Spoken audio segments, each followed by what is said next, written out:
E agora um bom dia, continuando com a bioquímica do pâncreas, da disciplina de morfofuncional 2, parte 2 da aula de bioquímica do pâncreas.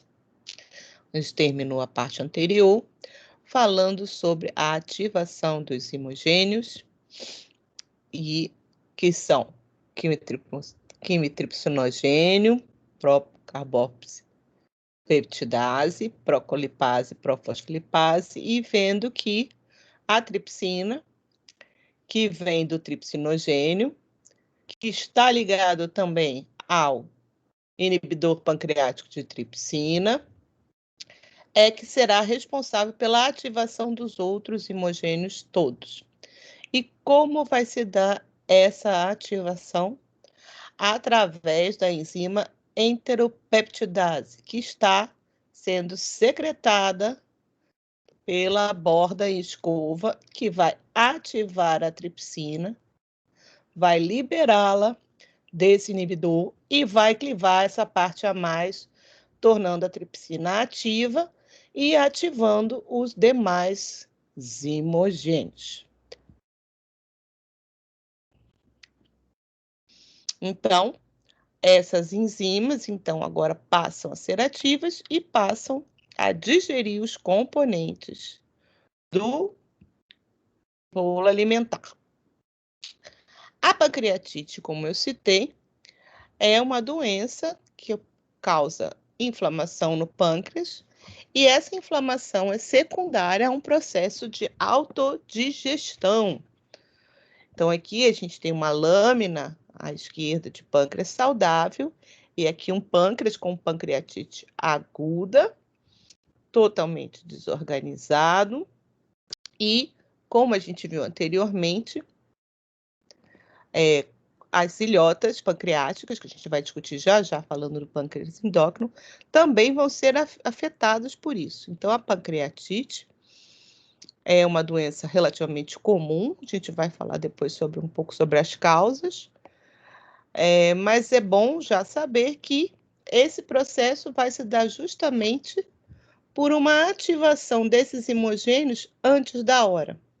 E isso pode ocorrer, e isso ocorre por várias razões. Alguns fatores são predisponentes à pancreatite, mas, como é de se esperar, esse é um processo que vai afetar enormemente a digestão, vai causar muita dor e tem uma morbidade maior em indivíduos mais suscetíveis, como idosos, por exemplo, podendo, inclusive, causar a morte em cerca de 10% da população. Bom, então, estamos vendo que, se há um perigo, ele está ligado justamente a essas proteases. O tripsinogênio, quando ele está armazenado dentro do pâncreas, ele pode ser ativado pela catepsina B, que está presente nos lisossomos. Então, em algumas situações onde ele permanece muito tempo, essa secreção pancreática, ela permanece sem conseguir sair do pâncreas por alguma obstrução nos ductos, pode ocorrer essa ativação desse tripsinogênio na forma de tripsina, e isso desencadeia toda a digestão das outras proteases, levando esse processo de autodigestão do pâncreas. Vale lembrar, falando sobre proteases ainda, a gente já falou sobre a pepsina. A pepsina, que vem do suco gástrico, ela sofre desnaturação e perde sua atividade no pH que vai ficar na luz intestinal, pois, como a gente acabou de ver na aula anterior, quando o suco gástrico chega à primeira porção do intestino, essa secreção pancreática contém bicarbonato e vai neutralizar o pH, a acidez do suco gástrico, que vai dar um pH em torno de 1, que é onde a atividade da pepsina é máxima e ela está com sua estrutura íntegra, ok? Conforme ocorre a neutralização do pH, ela perde sua atividade e, com a ativação da tripsina, nesta situação de pH adequado, ou seja, onde ela tem sua melhor atividade, que é um pH mais próximo do neutro, ela vai, inclusive, a digerir a própria pepsina que veio do suco gástrico. Os aminoácidos que vêm da pepsina vão ser reabsorvidos na sua dieta, né? E aqui está só mostrando as estruturas com o núcleo, o sítio ativo, onde ocorre a catálise, a hidrólise na protease. E isso é importante porque são essas regiões que são protegidas quando você tem esses proteases na forma zimogênica. Cada uma vai ter um sítio ativo específico com uma combinação de aminoácidos específicos, mas o importante é que quando estiver a protease dentro ainda do pâncreas, esses núcleos, esses sítios ativos estejam protegidos e, ao chegar à luz intestinal, eles sejam, então, ativados para que você tenha a hidrólise das proteínas. Então, os imogênios digestivos pancreáticos ficam nos grânulos exócrinos, que são chamados de grânulos imogênios, nas células acinárias pancreáticas e são secretados no lúmen duodenal através do ducto pancreático. Cai lá no duodeno. Tripsinogênio convertido em tripsina pela enteroquinase da borda em escova duodenal. Subsequentemente, a tripsina ativa os outros imogênios digestivos pancreáticos, quimotripsina, a elastase e as carboxipeptidase A e B,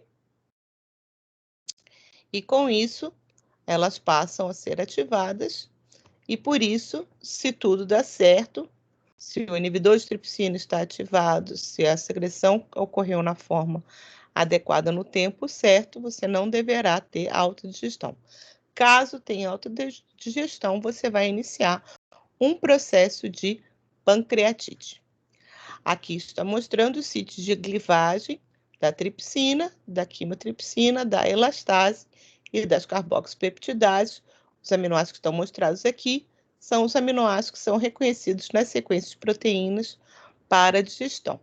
Então, independente da proteína que chegue à luz intestinal, nós teremos proteases que serão capazes de digerir, se não completamente aminoácidos livres, como eu falei anteriormente, em di e tripeptídeos, que serão posteriormente digeridos e absorvidos pelas enzimas da borda em escova de e tripeptidases. Então, aqui tem uma listinha mais completa dessas proteínas acinares todas, as enzimas que ativam. Então, a enteropeptidase é a única que é da borda escova, que vai ativar o tripsinogênio. A tripsina vai ativar as outras, que a gente já comentou. Além das proteases, ele vai ativar a procolipase, que vai se transformar em colipase para poder atuar junto à lipase, as hidrolases de ésteres de colesterol, porque o colesterol geralmente vem na forma esterificada nos alimentos, a amilase pancreática, que não precisa de ativação, assim como as nucleases, a ribo e a desoxirribonuclease, que não precisam de ativação, e a fosfolipase, que também é específica de lipídio, que também vai ser ativada pela tripsina, tá? E aqui as classificações dessas enzimas, de acordo com o seu mecanismo de ação. Então, endopeptidases são enzimas que vão atuar na hidrólise de peptídeos, de polipeptídeos, no interior da cadeia. As exopeptidases vão atuar nas extremidades, nos N e no C terminal. A colipase liga a lipase ao lipídio para poder permitir sua ação.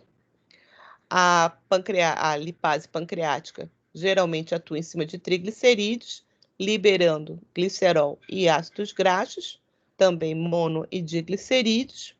Éster de colesterol é clivado em colesterol. O amido vai ser clivado em maltotriose e maltose, geralmente vai até maltose, e a maltose, que é um disacarídeo, também vai ser digerido por uma enzima da borda em escova, que a gente vai ver na aula de intestino, que é a maltase, RNase e DNase, vão quebrar RNA e DNA nos seus nucleotídeos livres, podendo ser absorvidos, e a fosfolipase A vai ser quebrada em ácidos graxos e lisofosfolipídios. Então, essa regulação, ela se dá por vários mecanismos, a gente já viu lá atrás, né? Mas a secretina e a colecisticinina têm um papel direto em cima da secreção pancreática. A secretina e a colecisticinina são produzidas pelas células duodenais. E o estímulo para a liberação de secretina é pela acidificação do pH na região do duodeno quando chega o suco gástrico com o bolo alimentar. Isso vai diminuir o pH naquela região, ativando as células S para a liberação de secretina, que vão, então, estimular a liberação de bicarbonato para aumentar esse pH. Com o pH sendo aumentado, a liberação de secretina ela é diminuída. Já a colecistoquinina, ela é ativada tanto pela presença de proteínas e aminoácidos, quanto pela presença de gorduras, de ácidos graxos, também no epitélio intestinal. Essa substância, então, vão se ligar às células acinários pancreáticos, estimulando essa liberação das secreções pancreáticas. Bom, chegamos então ao pâncreas endócrino. Essa função endócrina do pâncreas, como comentado, é dada por células muito específicas que estão em pequena proporção no tecido pancreático, nas chamadas ilhotas de Langerhans, originalmente, porque elas foram descritas pela primeira vez por esse pesquisador em 1869. Atualmente, com a reformulação dos termos anatômicos, elas passaram a ser chamadas simplesmente ilhotas pancreáticas, embora a gente ainda encontre essa denominação em muitos locais. O pâncreas adulto normal contém cerca de 1 milhão de ilhotas, que vão ter mais ou menos 2% da massa pancreática, variando de 1 a 2%, e elas são distribuídas de forma mais ou menos irregular, porém elas se localizam mais próxima à região caudal, para a região da cauda do pâncreas. Na literatura existem, mais atual, se falam em 6 tipos de células pancreáticas, que são denominadas por letras gregas, com exceção das células PP, que são as células gama, mas também são chamadas de PP, e as células G. No mais, são as células alfa, delta, beta e a célula epsilon. As que estão em maior proporção são justamente as células alfa e as células beta nas ilhotas pancreáticas, sendo as células alfa responsáveis pelo glucagon, pela secreção de glucagon, a beta pela secreção de insulina, que é liberada junto com outros 2 peptídeos, que são a amilina e o peptídeo C. As células delta, que são liberadoras de somatostatina, que vai atuar sobre o pâncreas, mas também tem atuação sobre outros órgãos e também interfere na ação do GH. As células também chamadas de F, que é a célula PP, ou gama, que são o polipeptídeo pancreático, e a célula epsilon, que é a liberadora de grelina, que está envolvido também no controle das secreções digestórias de modo geral e no controle da saciedade. As ilhotas pancreáticas podem receber até 15% do fluxo sanguíneo, apesar de representarem no máximo 2% da massa pancreática. Isso se explica porque é o pâncreas o órgão perceptor da glicemia. Então, conforme o alimento vai ser digerido, a gente tem que na ingestão diária recomendada, que segue mais ou menos o que se faz em todo o mundo, mais da metade do que se consome num dia é carboidrato. E desse carboidrato, na sua totalidade, é substrato amiláceo. O amido está presente em todas as culturas, tanto as ocidentais quanto as orientais, nas suas mais diversas formas, seja no arroz, na batata, no trigo. Várias raízes são utilizadas mundo afora, na mandioca. Todas elas são ricas em amido, com diferentes proporções de amilose, que é a parte linear, e amilopectina. A amilose, que é sempre a maior porção nesses alimentos, é digerido pelas alfa-amilases. E na borda escova a gente ainda tem a maltase para fazer a digestão de maltose. O fato é que o amido tem uma digestão muito rápida, muito eficiente e, portanto, é um dos primeiros nutrientes a ser absorvido e isso vai impactar diretamente na glicemia.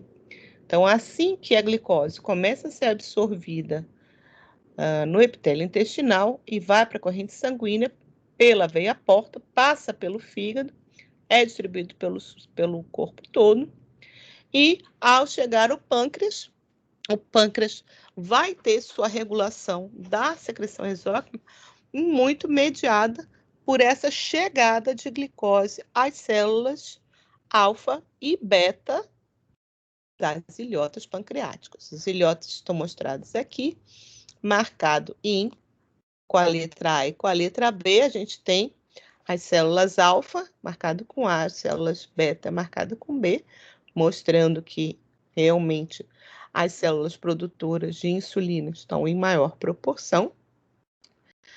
Essa irrigação se dá de forma centrífuga, sendo as células beta localizadas no centro, as primeiras a receberem fluxo sanguíneo arterial.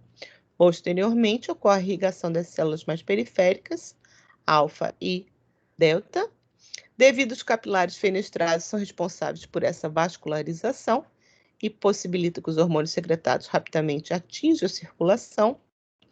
Essas células ficam expostas a altas concentrações de insulina, provocando uma inibição da síntese do glucagon. E isso é muito interessante, que nas ilhotas, todas as substâncias são produzidas pelas próprias ilhotas, se regulam as secreções umas das outras. Essas ilhotas são ricamente inervadas por fibras provenientes do sistema nervoso autônomo, simpáticos e parasimpáticos, que desempenham um papel fundamental na modulação da secreção hormonal através de neurotransmissores e neuropeptídeos. Então, quando vocês estiverem em MOFO 4 e falar sobre sistema endócrino, essas questões serão debatidas mais profundamente com relação a esses outros tipos de regulação.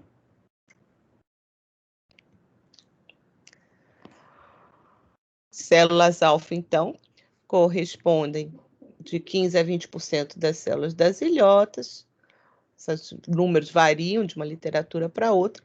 Na periferia, junto às células delta e PP, além do glucagon, também secretam glicentina, GRPP, que é o peptídeo pancreático relacionado à glicentina, GLP-1 e GLP-2, que são os peptídeos tipo glucagon 1 e 2, e todas essas substâncias são fundamentais no processo de controle da glicemia, controle da fome e da saciedade.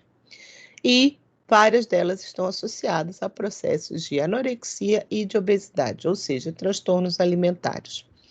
Muitas dessas alterações alimentares estão, às vezes, associadas a alterações da microbiota intestinal. E, então, isso a gente também vai comentar um pouco quando falar da bioquímica do intestino.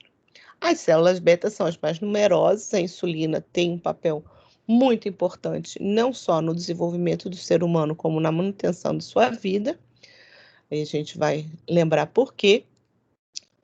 Corresponde a quase 80% dessas células das ilhotas, ficam no centro, na parte descrita como medula, fazem a síntese e secreção de insulina e de peptídeo C. Também tem a amilina, que também é conhecido como IAPP, polipeptídeo amiloide das ilhotas, e ele é um antagonista insulínico, além de outros peptídeos. A amilina também está envolvida em uma doença conhecida como amiloidose. E essa amiloidose, às vezes, ocorre por agregação da amilina, provocando uma disfunção pancreática. As células delta estão em menor proporção, de 5 a 10%, produzem somatostatina, que funciona como excelente supressor da secreção de insulina, glucagon e de hormônio de crescimento. E as células PP, que representam 1%, sintetizam o polipeptídeo pancreático, só encontrado no pâncreas. Ele é liberado durante a alimentação e tem algum efeito sobre a fome e a saciedade, embora seus efeitos não sejam totalmente esclarecidos até o momento. As células G produzem gastrina, também tem 1%, também regula a liberação da secreção pancreática e também ajusta a secreção gástrica. E as células Epsilon, que estão em menor quantidade, são responsáveis pela produção da grelina, que tem um papel muito importante no controle da fome da saciedade. Então, todos esses mecanismos hormonais do pâncreas, eles colaboram para a nutrição adequada do indivíduo. Significa dizer que quaisquer alterações na produção desses hormônios, mesmo esses que estão em menor quantidade, devem prejudicar como um todo o processo digestório, levando, por exemplo, aos transtornos alimentares, como eu já citei, tanto anorexia nervosa, quanto nos casos de obesidade. E aí pode se somar também a própria bulimia nervosa. Então, como eu disse, a glicose tem um papel fundamental no controle dessa secreção de insulina, pois aí nesse momento o pâncreas ele também funciona como um órgão altamente regulador do controle glicêmico, e para isso ele tem um transportador em suas células, as células da ilhota, das ilhotas pancreáticas, que é o GLUT2. Este é um transportador de glicose que está sempre presente na membrana, e uma vez que a glicose aumente em quantidade na corrente sanguínea, vai entrar em maior quantidade dentro da célula. Então, o tanto de glicose que houver na corrente sanguínea, ou seja, de acordo com a glicemia, também você vai ter a concentração de glicose variando proporcionalmente dentro das células endócrinas do pâncreas. Bom, uma vez a glicose entrando, ela vai ser imediatamente fosforilada por ação da glicoquinase, que vai fosforilar a glicose 6-fosfato, dando início, então, ao seu processo de oxidação com produção de ATP. O aumento de ATP dentro das células endócrinas do pâncreas vai estimular os canais de potássio, levando uma despolarização de membrana que vai permitir a abertura de canais de cálcio e o influxo de cálcio para dentro das células endócrinas. Qual a importância disso? As alterações de cálcio intracelular geralmente levam à ativação de uma série de processos, tais como ativação de quinases, e também funcionam para o transporte de vesículas intracelulares. Então, substâncias que são produzidas e armazenadas dentro da célula na forma de vesículas, geralmente derivadas de complexo de Golgi, vão então poder ter alterações do citoesqueleto que vão permitir a migração destas vesículas até a superfície da membrana. Aqui vão ocorrer mais uma série de outras ativações bastante complexas para incorporação dessa membrana, a membrana das vesículas, à membrana celular e, consequentemente, a liberação de insulina. Bom, a insulina, por sua vez, também é produzida na forma de proinsulina, ou seja, ela é produzida, o gene para a produção de insulina contém uma sequência a mais de nucleotídeos que vai lhe dar uma porção maior de aminoácidos, e ela tem algumas cisteínas livres, que após clivagem você vai ter a formação de ponte sulfeto entre as cadeias alfa e beta da insulina, formando a insulina ativa. É esta forma que deverá, então, se ligar os receptores de insulina na célula. Então, aqui mais detalhadamente, a gente consegue ver o N-terminal e o C-terminal desta pró-insulina, na verdade, a pré-pró-insulina, que é composta por um peptídeo sinalizador, uma cadeia B, peptídeo C e uma cadeia A. Então, uma vez que ela é sintetizada, depois ela sofre um processamento e, como a gente viu lá atrás, esse processamento vai gerar posteriormente a proinsulina, como a gente viu agora, que vai sofrer essa clivagem, formando esses monômeros de insulina ligados por pontes de sulfeto.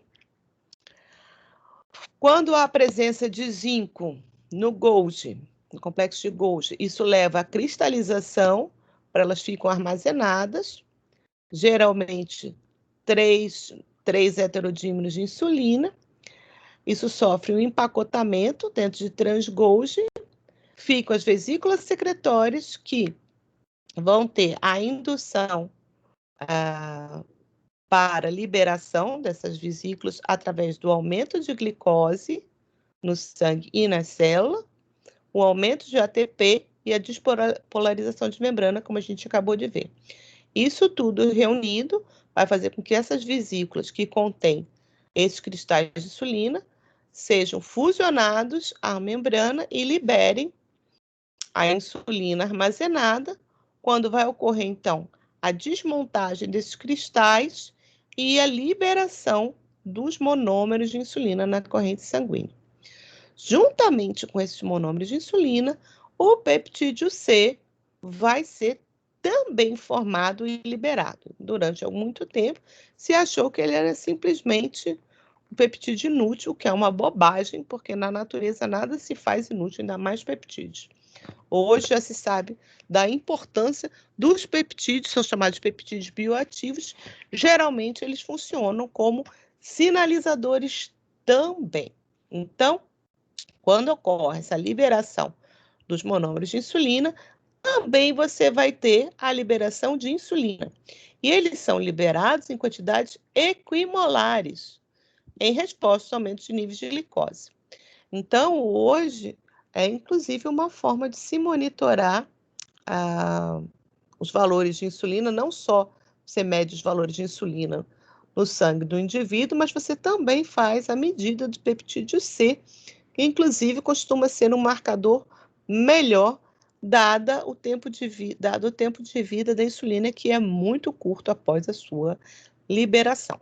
Além disso, o peptídeo, ele sinaliza em outros tecidos, ele atua como anti-inflamatório, tem ação antioxidante, pois ele estimula proteínas do sistema antioxidante no fígado, melhora o fluxo sanguíneo em diferentes tecidos e atua como citoprotetor sobre células vasculares e também como neuroprotetor.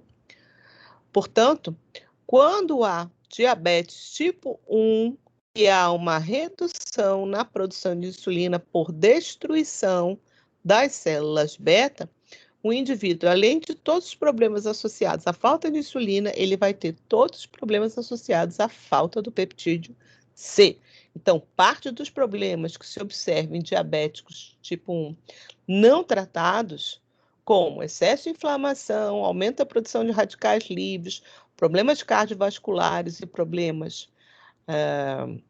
neurológicos, também estão associados à ausência deste peptídeo C. Então, a insulina é produzida como pré-proinsulina nos ribossomos, no retículo endoplasmático rugoso, através de um processo de inserção cotranslacional no lumen do retículo endoplasmático. O peptídeo sinal de 24 resíduos é clivado, a proinsulina resultante é entregue ao aparelho de Golgi, E essa proinsulina, então, tem esses domínios, cadeia B no N-terminal, cadeia A no C-terminal, e esse peptídeo de conexão, que é o peptídeo C. Tá lá. A, B e C, ok?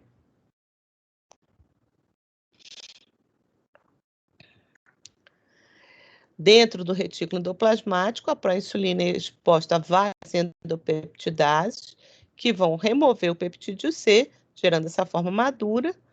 Esses dois, a insulina e o peptídeo C, são impactados no transgolgi, nos glândulos secretores, que se acumulam no citoplasma.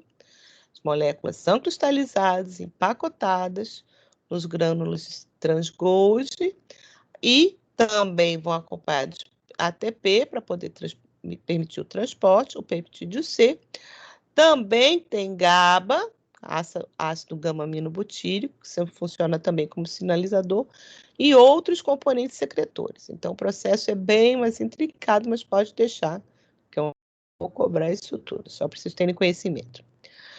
As vesículas migram para a membrana plasmática com auxílio de proteínas motoras, que estão associadas a citoesqueleto, e a resposta à alta concentração de glicose, a produção de ATP é aumentada, causando a despolarização celular, sinalização de cálcio e exocitose da vesícula. Então, aqui está um resumo daquilo que eu acabei de falar.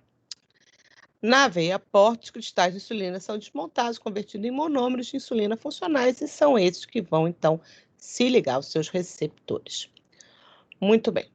E aí, uma vez que a insulina é liberada na corrente sanguínea, ela vai atuar em todos os tecidos, mas aqui estão selecionados alguns, o fígado, o músculo e o tecido adiposo. Então, como a insulina é liberada em resposta à hiperglicemia, ou seja, um momento de fartura, neste momento, a gente vai ter um estímulo aqui ao armazenamento de reservas. Então, a gente vai repor tudo aquilo que perdeu durante o período de jejum e vai aumentar, vai guardar o máximo possível de reservas. Então, o glicogênio é uma das nossas formas de armazenar glicose no fígado com a função de manter a glicemia durante o jejum. Também a insulina vai estimular a síntese de triglicerídeos. Então, toda a glicose em excesso que não puder ser armazenada na forma de glicogênio será convertida em acetil-CoA, e depois esse acetil-CoA vai ser exportado para o citoplasma e vai ser utilizado para a síntese de ácidos graxos. Posteriormente, vai esterificar com glicerol, formando os triglicerídeos, 3 ácidos graxos mais um glicerol. E esses triglicerídeos vão ser montados em lipoproteínas. Então, tudo isso vai acontecer no fígado. A gente vai rever isso aí quando falar sobre bioquímica do fígado. Além disso, vai estimular a síntese proteica no fígado, e esses processos todos a gente vê na próxima aula. Obviamente, se ela vai estimular essas vias de síntese e de armazenamento de substâncias, né? Aqui são polímeros, né? Proteínas, o glicogênio, que é um polissacarídeo, os triglicerídeos, que é uma forma mais complexa de lipídio, e as próprias lipoproteínas, vai inibir justamente os processos contrários. Então, a glicogenólise é inibida por insulina e a gliconeogênese também. A gliconeogênese é um processo bastante típico de jejum em pessoas saudáveis. Obviamente, também vai inibir a oxidação dos ácidos graxos e a cetogênese, que é a formação de corpos cetônicos, também o processo que ocorre no jejum em pessoas saudáveis. A degradação de glicogênio inibida. No músculo, aqui está 2 vezes, tá? Degradação de glicogênio e glicogenólise é a mesma coisa, ok, gente? Eles deram um mole aqui nessa tabelinha.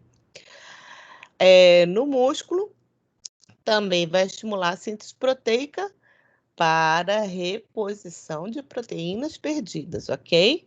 Porque se não fosse assim, bastava comer para a gente ficar musculoso, o que não acontece. Então, proteínas perdidas serão repostas no músculo.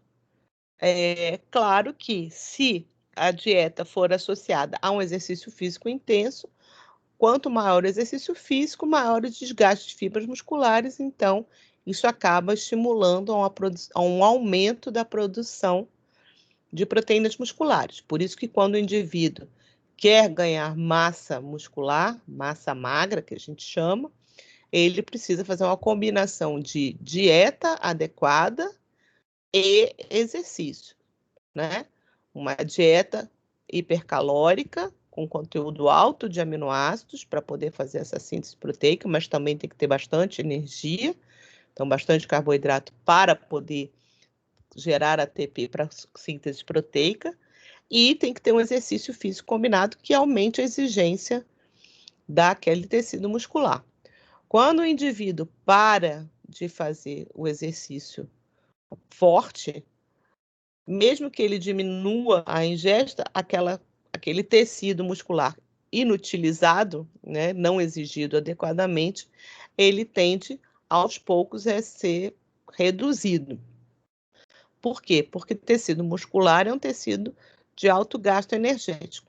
E a ideia do organismo é sempre poupar energia o máximo possível, já que nós somos seres heterotróficos e precisamos nos alimentar para sobreviver, certo? E por isso que acontece tanto, por exemplo, em fisiculturistas, atletas de futebol, que deixam de exercer sua atividade profissional de esportista, e eles começam a engordar, mesmo tomando cuidado com a dieta. No músculo também vai ocorrer a síntese de glicogênio estimulada por insulina, porque o músculo tem sua reserva própria, lembrando, mais uma vez, que este glicogênio armazenado no músculo é para consumo próprio. Então, todo o glicogênio armazenado pelo músculo, quando for utilizado, será utilizado pelo músculo.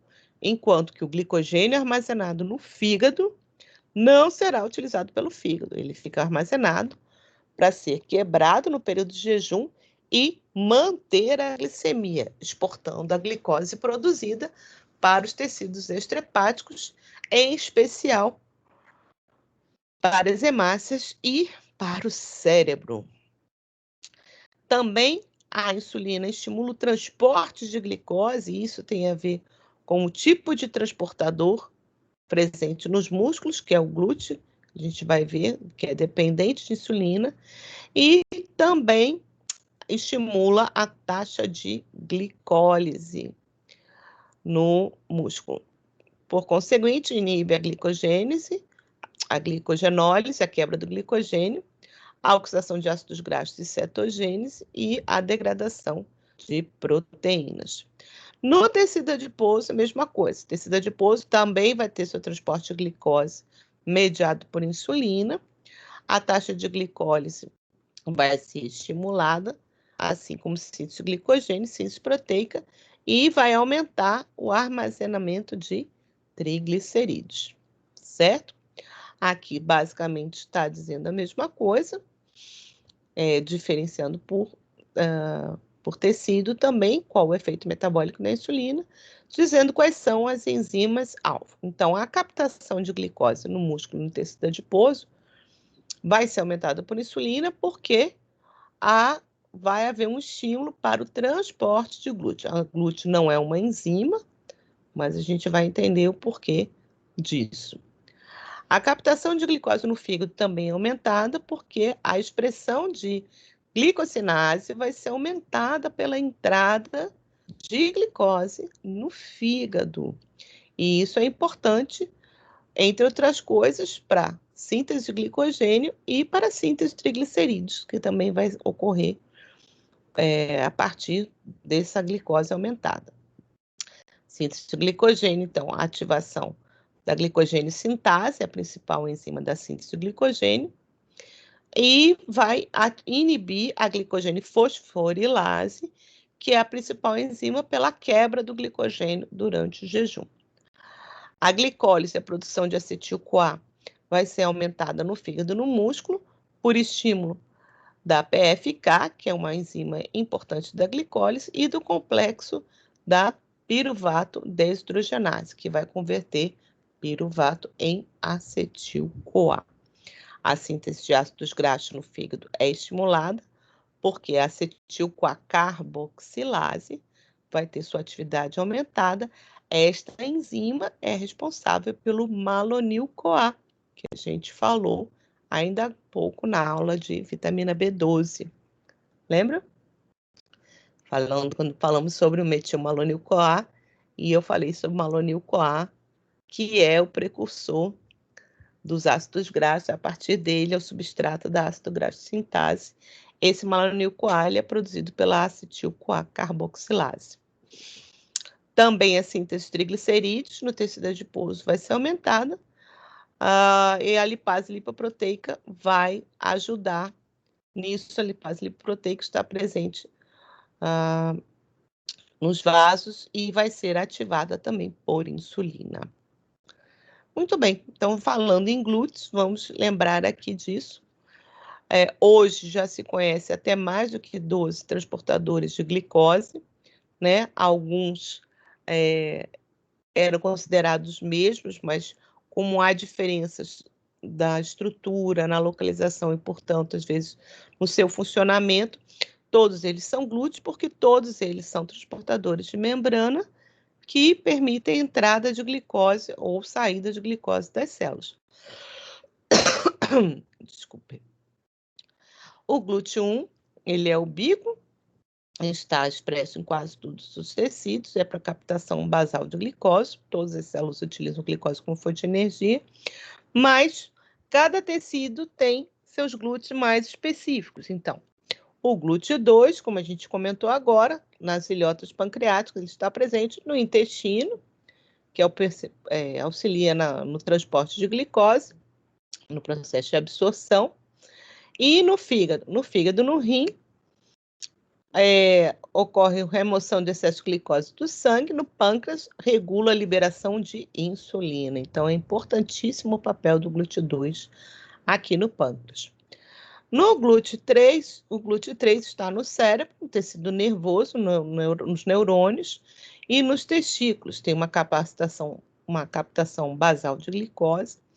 O cérebro é muito dependente de glicose e também para funcionar como controle central da glicemia. Então, qualquer alteração da glicemia é percebida pelo cérebro.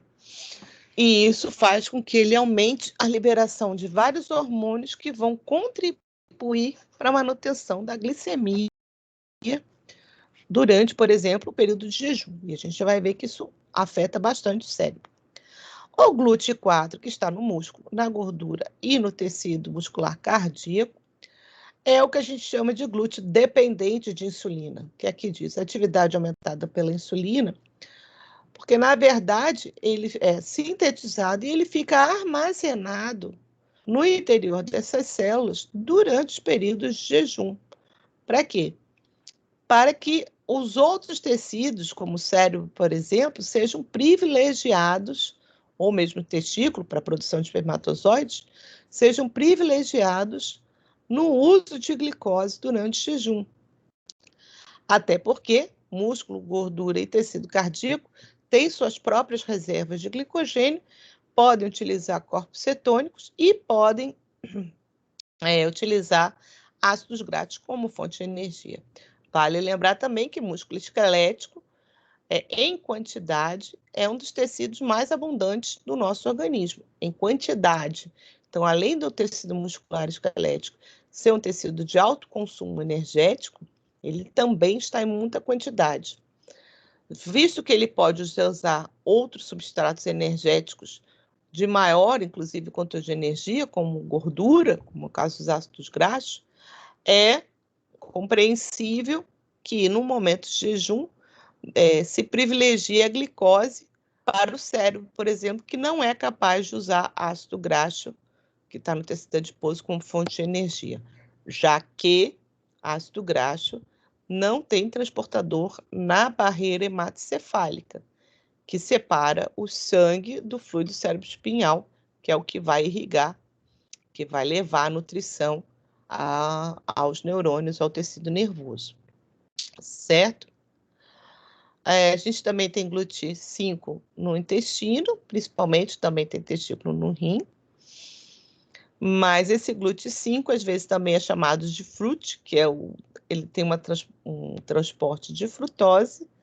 Vale lembrar que a frutose, ela também é metabolizada na via glicolítica, ela é fosforilada, e ela entra no meio da via glicolítica, depois ela sofre uma oxidação igual da glicose. O GLUT6 está presente no baço, nos leucócitos e no cérebro, mas não se sabe exatamente como é essa função. E outros glúteos de menor afinidade, presentes em outros tecidos. Vou ressaltar aqui a presença de diferentes tipos de glúteo no testículo. Então, o glúteo 3, o glúteo 5 e o glúteo 8. Por quê? Porque esse é um tecido também de alto consumo de energia. Apesar de ter um número pequeno de células, a produção de espermatozoides tem um gasto energético alto e o requerimento de glicose é alto, além das necessidades de produção de frutose, que é um componente muito importante do fluido seminal. Muito bem.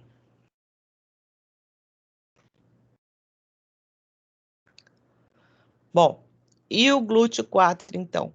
Como ele é ativado a partir de insulina? Então, uma vez que os monômeros de insulina foram secretados pelo pâncreas e liberados na corrente sanguínea, então eles vão ser distribuídos por todo o organismo e ligarem ao seu receptor de insulina. Então, todas as células do organismo possuem um receptor de insulina que, ao ter a ligação com a insulina, vão promover uma cascata de reações aqui dentro. Esse receptor é um receptor do tipo proteína G. E entre os processos que ocorrem aqui, ocorre fosforilação de várias proteínas, variação de AMP cíclico, de cálcio, etc. E isso faz com que os glúteos, que são sintetizados e armazenados, associados a membranas celulares no interior das células, eles possam, então, por alteração de citoesqueleto e uma série de outros processos associados a essa via de liberação de endossomos, para que eles se fundam à membrana, nesse caso, então, expondo os transportadores de glicose somente sob a ação da insulina. Então, enquanto a insulina está ligada, dando estímulo às células que possuem GLUT4, será possível a esta célula, como ocorre no músculo cardíaco, esquelético e no tecido adiposo, fazer a captação de glicose. Então, enquanto o transportador de glicose está aqui, a glicose está entrando e está sendo utilizada por essas células. A partir do momento em que a concentração de insulina diminui e ela para de se ligar a esse receptor, o processo de estímulo não vai mais ocorrer e essas vesículas serão novamente internalizadas e ficarão armazenadas aqui para serem utilizadas posteriormente. Esta é a forma de poupar glicose no sangue para tecidos que têm maiores necessidades de glicose, como eu disse, principalmente do cérebro. O que ocorre no diabetes? Quando não há insulina, por quê? As células betas foram destruídas por uma doença autoimune, levando diabetes tipo 1. Ou ainda, quando o receptor de insulina não está funcionando ou não está presente, todo esse processo que eu acabei de explicar, de migração de vesículas de GLUT4 até a superfície da célula, não irá ocorrer. E como eu também falei anteriormente, o músculo está em maior quantidade, tecido muscular esquelético tem muito maior quantidade no organismo do que qualquer outro tecido. Portanto, quando não há captação de glicose por esses tecidos que possuem GLUT4, principalmente tecido muscular, o que vai ocorrer é a hiperglicemia, que é o que caracteriza e que geralmente é o que chama atenção de cara no caso do diabetes mellitus. Por quê? Porque se a glicose não é capaz de entrar na célula, ela vai permanecer na corrente sanguínea, sendo captada pelos outros tecidos, que são têm seus glúteos independentes de insulina, estão sempre presentes, mas eles não têm uma necessidade de glicose tão grande quanto tem o tecido muscular.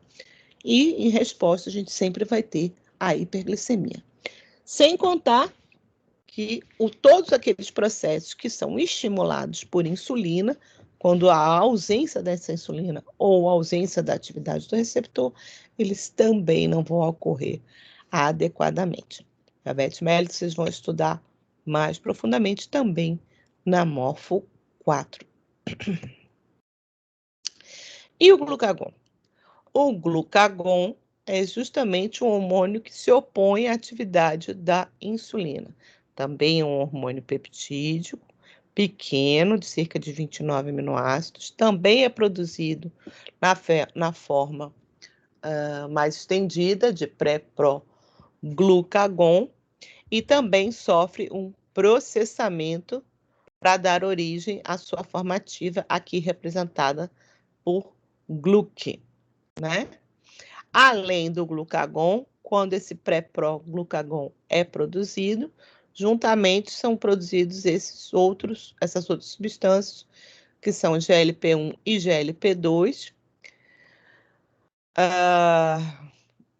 que são importantes reguladores do processo digestório de um modo geral, incluindo os processos de fome e saciedade, e o GRPP.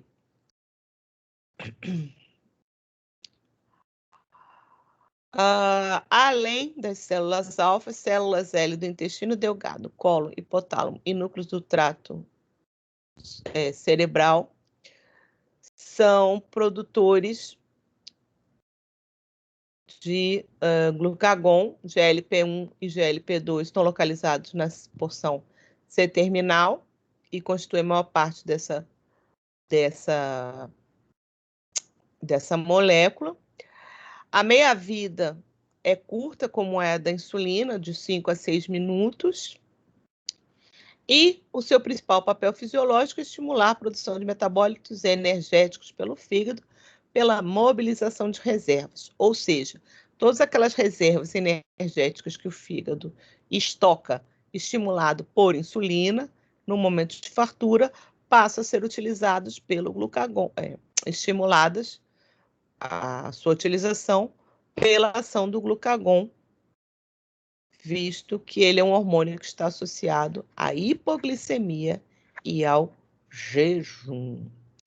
Então, vai ser um hormônio que vai estimular o aumento da glicemia, porque ele é produzido em resposta à hipoglicemia, e também vai estimular a produção de corpos cetônicos no fígado. Esses corpos cetônicos serão importantes marcadores de jejum e serão importantes substratos energéticos para o cérebro em jejum prolongado. Então, como eu disse, a hipoglicemia ela é mais severa em termos agudos do que a hiperglicemia não tratada, como ocorre no diabetes mellitus, ela persistente e não tratada, ela vai levar a uma série de problemas de saúde bastante graves, mas a hipoglicemia, dependendo da gravidade, pode levar à morte em poucos segundos. Então, qualquer falha no controle dessa glicemia baixa vai ser muito grave, porque ela vai afetar diretamente a função cerebral.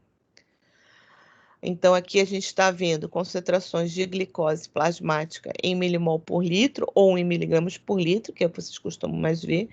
No jejum normal, a gente tem um jejum noturno, por exemplo, indivíduos saudáveis que estejam se alimentando adequadamente. Ao acordar, eles devem ter o que a gente chama de glicemia de jejum, que varia entre 60 a 100, dependendo do indivíduo, né? O ideal é que esteja entre 70 e 90, mais ou menos.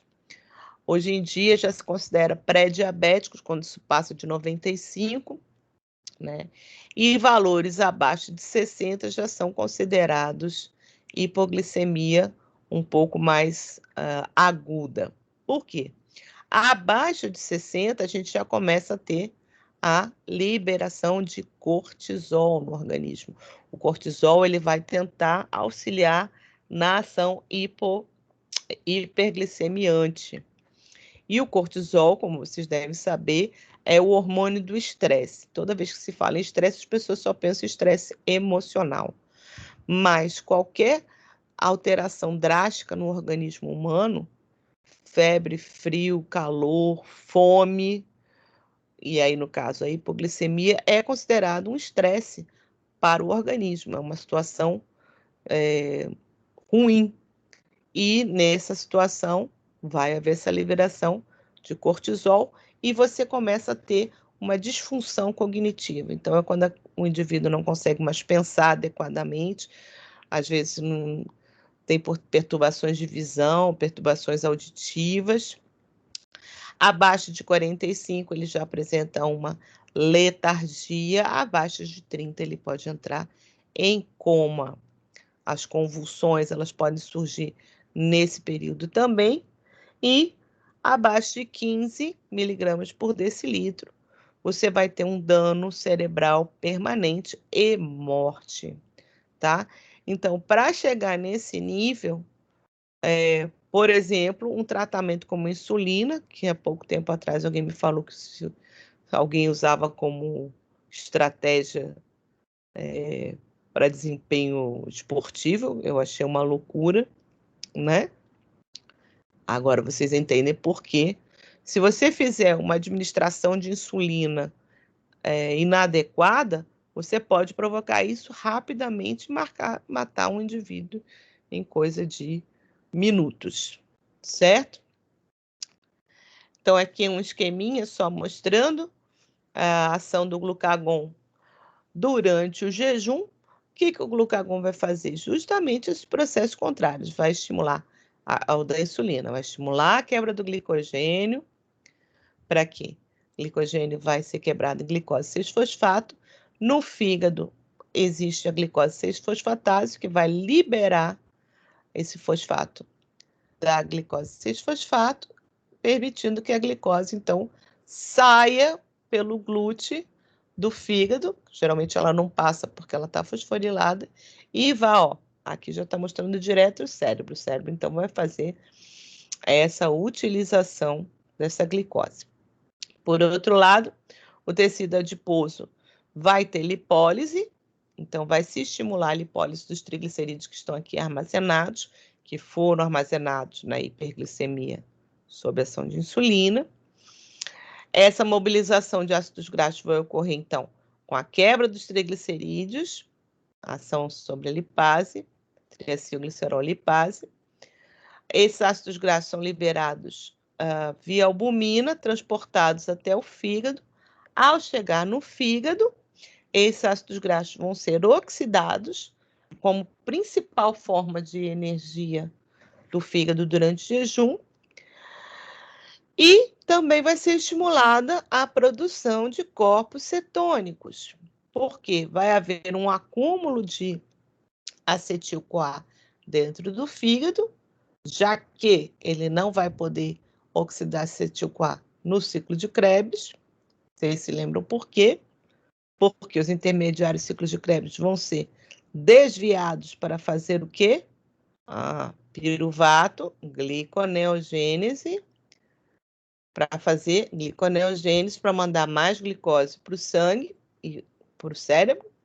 E esses corpos cetônicos também vão ser liberados na corrente sanguínea para ser usados pelos tecidos extrahepáticos, inclusive o próprio cérebro. Está aqui, corpos cetônicos na CO2, significa que ele está oxidando glicose e corpos cetônicos durante o jejum.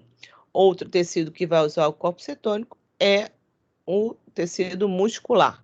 tanto musculatura esquelética quanto musculatura cardíaca. O músculo cardíaco consome muito corpo cetônico durante o jejum. Aqui outra vez, ó, corpo cetônico ATP-CO2 mostrando a oxidação.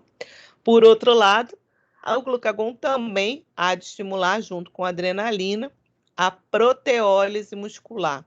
Ou seja, quanto maior o tempo de jejum, maior será a perda de massa muscular.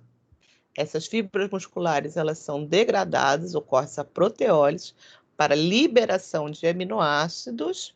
Esses aminoácidos vão ser encaminhados para o fígado, assim como algumas proteínas do próprio fígado podem ser proteolizadas. E esses aminoácidos, os glicogênicos, vão dar origem a piruvato, que vai ser utilizado na gliconeogênese para a produção de glicose, para ser exportada. E os aminoácidos não glicogênicos, que são os lipogênicos, vão ser convertidos em corpos cetônicos. E esses corpos cetônicos também vão ser exportados para o sangue. Uma outra substância que vai ser produzida pela degradação do triglicerídeo é o glicerol. O glicerol é um poliol, ele não é um lipídio, tá?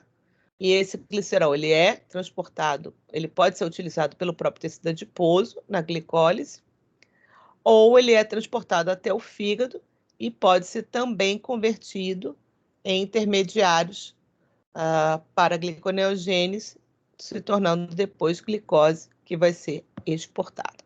Então, todos esses processos são estimulados por glucagon.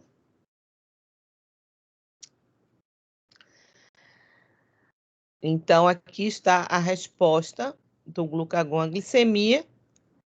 Verifica-se que os níveis de glucagon plasmático são 4 vezes o que costumam ser quanto mais a glicemia está baixa. Quanto mais baixa a glicemia, maior a concentração de glucagon. Conforme a gente se alimenta, o que vai ocorrer é uma redução paulatina, que vai ser tão menor a quantidade de glucagon quanto maior for a glicemia.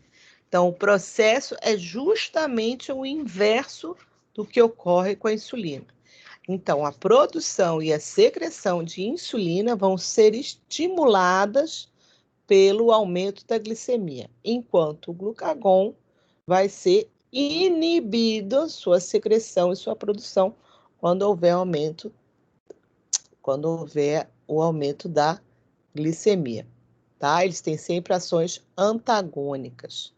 Vale lembrar que nenhum deles vai ser zerado, né? Isso é uma coisa importante. Nós sempre teremos glucagon e insulina circulantes no sangue. O que vai acontecer é que a gente vai ter uma variação de quem vai estar em maior quantidade. E também vale lembrar que aminoácidos livres também estimulam a liberação de glucagon. Portanto, dietas hiperproteicas, onde você vai ter um aporte muito grande de aminoácidos no sangue devido à digestão e à absorção, a digestão das proteínas e a absorção desses aminoácidos, vai estimular a liberação de glucagon aumentada. Então, se o indivíduo comer pouco açúcar, ele vai ter um aumento pequeno de insulina, mas vai ter um aumento de glucagon, que, por conseguinte, vai acabar estimulando a gliconeogênese e a glicogenólise, ainda que você tenha insulina. Então, tá aqui os efeitos que a gente já comentou. A degradação do glicogênio vai ser estimulada no fígado, a síntese, obviamente, o processo inverso vai ser inibida, a glicólise vai ser inibida também, pela mesma razão, que a gente estava desviando para a síntese de glicogênio, na gliconeogênese, vai ser estimulada, a mobilização dos ácidos graxos do tecido adiposo e o aumento da cetogênese.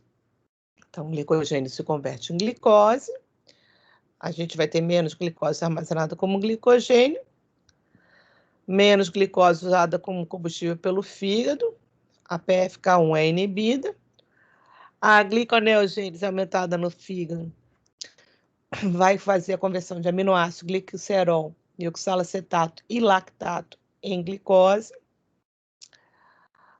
O fígado e o músculo não vão usar quase glicose nenhuma. E os corpos cetônicos vão ser a fonte energética alternativa para o cérebro. As enzimas, então, vão ser alvo do glucagon. Então, o glucagon estimula a glicogênio fosforilase, que é aquela enzima que é inibida por insulina, assim como inibe a glicogênio sintase, que é aquela que é estimulada por insulina, assim como ele faz com a PFK1. E também inibe a acetil-CoA carboxilase, que é a enzima que vai ser a responsável pelo início da síntese de ácidos graxos. Então, aqui mostrando a sinalização por glucagon, também é um receptor de glucagon, é um receptor do tipo proteína G. Aqui vai ser quando ativado, vai estimular a adenilato ciclase, produção de AMP cíclico, estímulo de proteínas quinásicas, que vão fosforilar diversas proteínas, aumentar fluxo de cálcio, e todas essas enzimas que a gente acabou de ver que são inibidas e ativadas, todas elas, de alguma forma, são controladas por processos de fosforilação.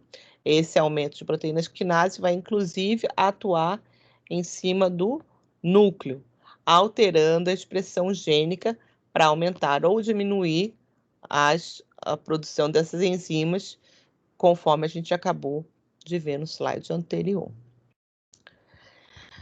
E aqui, então, só mostrando a ação resumida das células alfa e das células beta, vendo que elas sempre agem de forma oposta, né? Lembrando sempre que a gente vai ter um controle também de sistema nervoso central, que é para poder equilibrar sempre essa glicemia, mantendo a homeostase, tanto nos processos de jejum quanto nos processos pós-prandiais, de forma a garantir a saúde do indivíduo. Ok? E aqui, só por curiosidade, isso aqui depois vocês podem ler, não vou nem comentar agora para vocês acharem que vai cair na prova, porque eu não vou cobrar isso, mas é mostrando o papel da proteína reguladora da glicoquinase, que eu falei para vocês, que tinha uma ativação por insulina, glicoquinase, e aqui só explica qual é esse mecanismo, mas isso fica só como curiosidade. Certo? Então, a gente ainda vai ver bioquímica do fígado, não fiquem tranquilos quanto a esses aspectos metabólicos, que eu vou mastigar tudo isso de novo quando a gente falar sobre fígado. Espero estar com vocês ao vivo, porque vocês sempre estão abertos para fazer perguntas. Dúvidas que tenham ficado em relação agora a essa aula, vocês podem tirar na nossa próxima aula de bioquímica do fígado, que além dessas questões de metabolismo energético que eu acabei de falar, vamos falar sobre muito mais, tá bom? Muito obrigada por você que assistiu até aqui e até a próxima.